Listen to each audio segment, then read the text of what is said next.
Hi everyone, and welcome back to my channel. My name is Catherine and I'm currently a first year PhD student studying history at The Ohio State University. And in today's video, I wanted to talk a little bit about getting a master's. I did get my master's before I got my PhD, or am getting my PhD. I went to New York University and earned a master's in French studies, so I do have experience with getting a master's first. And I also worked in the graduate admissions office where we basically just helped answer questions for prospective students in a variety of disciplines. So today I thought it would be a good day to talk about what questions you should ask yourself before deciding to pursue a master's, and what are some of the reasons that you might want to get a master's before you do a PhD or even just a standalone master's. A little bit about this is going to be more generally getting a master's. Some of it is going to be more specific to master's before a PhD, but I hope that no matter what the case, this video will be helpful for you. So to start off with, I have 4 different questions you should ask yourself before deciding to get a master's.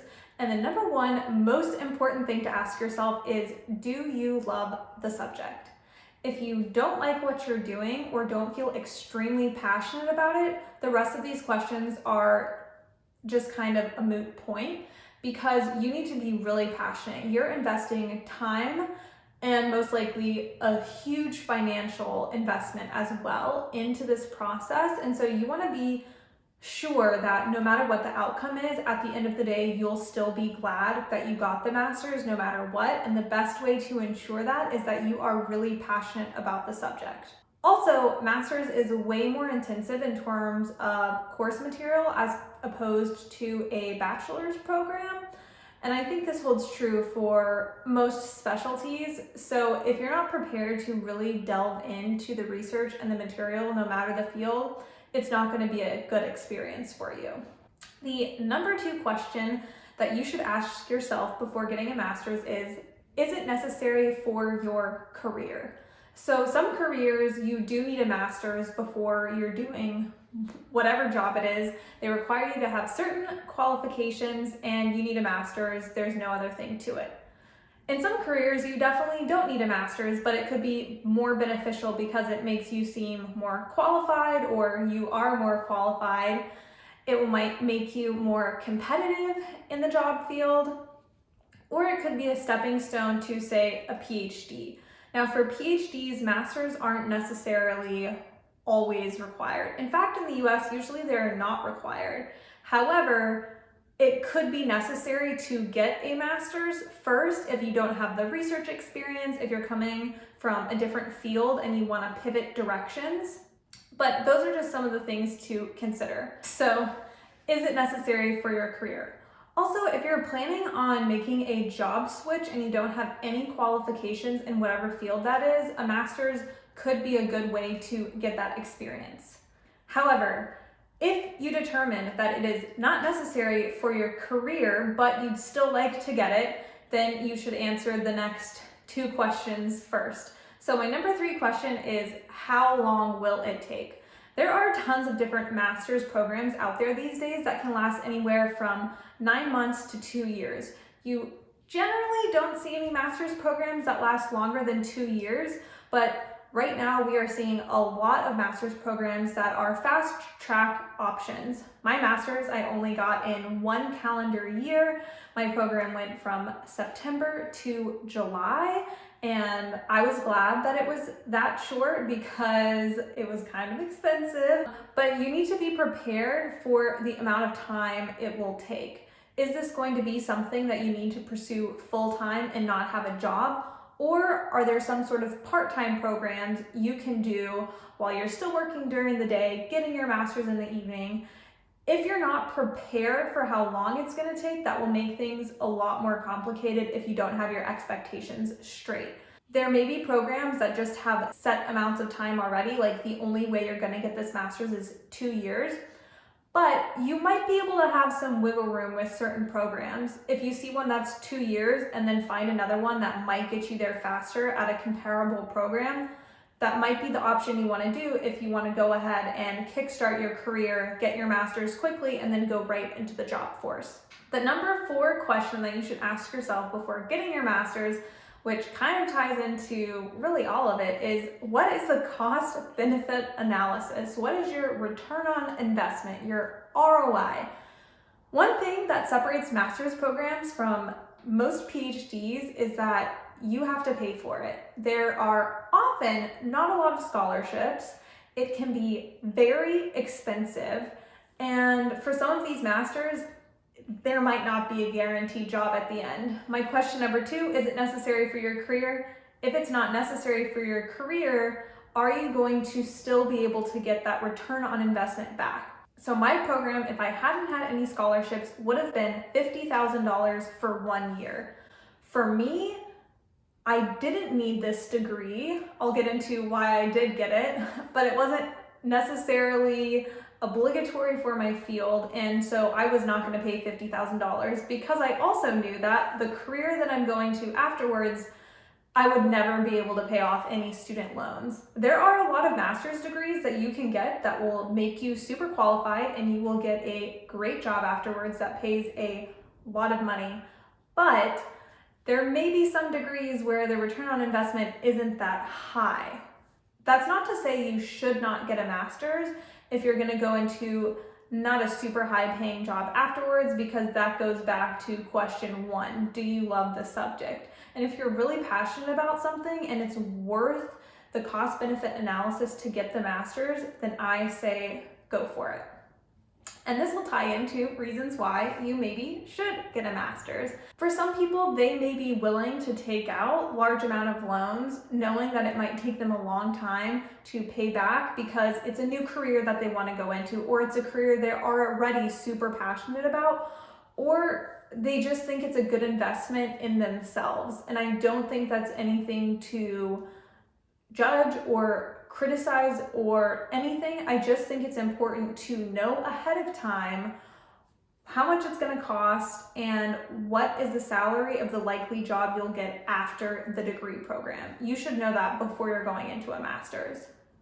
Now let's go into the reasons why you should get a master's, or AKA why I got a master's. All right, so one of the reasons you might want to get a master's first is to decide if you do want a PhD.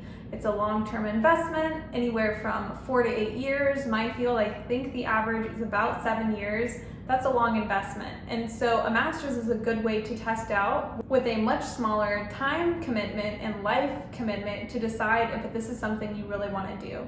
In my case, I knew I wanted to get a PhD from, I think probably my junior or senior year in high school. But the more I got into my studies in undergrad, the more I realized that I didn't really even understand what a PhD was, what that meant for my studies, what I would actually be doing in a PhD program. And even though I thought it was something that I wanted to do, I knew that I needed a master's first to really understand if academia was not only where I saw myself, but where I knew that I would be able to excel and find satisfaction in my life. Which also goes into my point number 3. You might need it to get more experience. So I knew that the master's would help me decide if I wanted to stay in academia, but also I knew it would give me the tools I needed to apply to get a PhD program. I didn't have a significant body of research of my own that I had produced. I had a few papers from undergrad, obviously, that were longer papers, but none of them were serious enough that I probably could have gotten into a PhD program for, and I knew I just needed more experience doing archival research, doing more primary source writing, and doing a master's would help give me those tools I needed to apply for a PhD. If you don't have the right materials to apply for a PhD program, like a significant body of work or anything like that, a master's is a great way to get that experience, to make more academic connections of people who can vouch for you, write your letters of recommendation, to really help you on the process to getting a PhD. I know my advisors and my professors in my master's program were instrumental in helping get me into a PhD program and helping build my work and understand both my strengths and my weaknesses. So in that case, getting a master's was the best way to do that. So I think overall, if you were to ask me today if I regret my master's, I'd say no, definitely not, because without it, I wouldn't have known if academia was really truly the right track for me. My undergrad was an amazing experience, but to be honest, I was doing a lot in undergrad and I had a double major and a minor, and so I just really didn't know what exactly I could do and excel in, and the master's gave me exactly what I needed, and it also gave me more experience. I finally wrote a good paper I was proud of that I could submit on my applications, and so for me, getting a master's was the right choice. So when I got my master's, I did answer those 4 questions. Did I love the subject? Absolutely. Even though I didn't know if I wanted to stay in academia, I knew it was a subject that I absolutely loved and material that I would absolutely adore studying. Number 2, it wasn't necessary for my career. It was in the sense that I needed more experience before I could apply to a PhD program. Number 4, how long would it take? It was only a year-long program, so my time investment was minimal, and if I decided academia wasn't what I wanted to do, I would still be able to pivot and do something else afterwards. And then number 4, a cost-benefit analysis. So my program without funding was $50,000 for a year program, and there was no way I was ever gonna go personally for me if it was that expensive. I just did not have the means and I did not want to take out those loans. And I was really fortunate that my program happens to offer everyone at least 50% scholarship. This is in no way typical of master's programs. Like I said, I worked at the graduate admissions office, and I don't think any of the other people I worked with had anywhere near that kind of scholarship, but everyone in my program, that's just what they had. And I specifically decided to negotiate for my funding, which is something I guess I did for my PhD a little bit,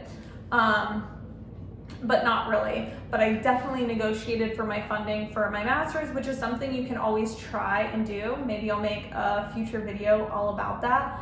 And I ended up getting 75% funding. And that was something that I said, okay, this is a good monetary investment for me, and I know my cost benefit analysis, I'll be fine if I spend, I mean, it was still very expensive, but I was more comfortable spending, you know, the amount that I did to get a master's than I would have paying the full amount. But these are questions that the answers are going to be different for everyone. Your reasons for going are not going to be the same as maybe someone even sitting next to you in class.